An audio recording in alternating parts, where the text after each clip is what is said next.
When I fled Westeros, I washed up where most disgraced knights do. The Golden Company. The best of the Eastern sellsword companies for what that's worth.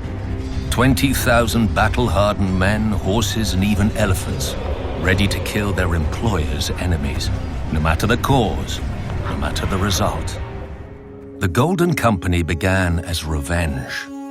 On his deathbed, a Targaryen king legitimized all his bastards, either to buy his way into the Seven Heavens or spite the family left behind.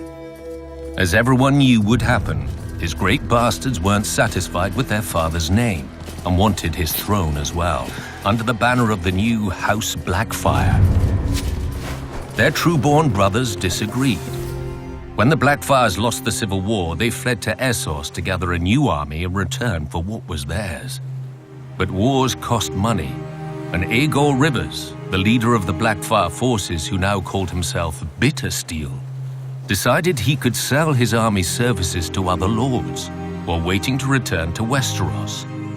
The Golden Company was born. For their words, they chose, "Beneath the gold, the bitter steel," to remind themselves that they weren't just hired killers, but knights of Westeros who'd one day retake their home. They never tried, because they were too successful as sellswords.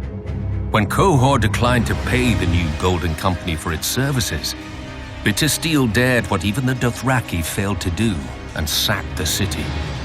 After filling the company's coffers, he declared that unlike all other sellswords, the Golden Company would never break a contract. So they haven't. But they also don't take contracts unless the odds are heavily in their favor. Cowardly, perhaps, but far from foolish. Quite a few wars have ended with one side learning the Golden Company agreed to fight on the other. Though it's not just their reputation that scares off would-be enemies. For some, it only takes one look at the captain's war tent surrounded by the gilded skulls of former captains, many splintered with the wounds that killed them. Any sellswords who'd waste that much gold must have a lot of it, and nobody pays in defeat. Could the Golden Company ever take Westeros? They get more practice fighting than the average knight, and their elephants could make a mess on a battlefield.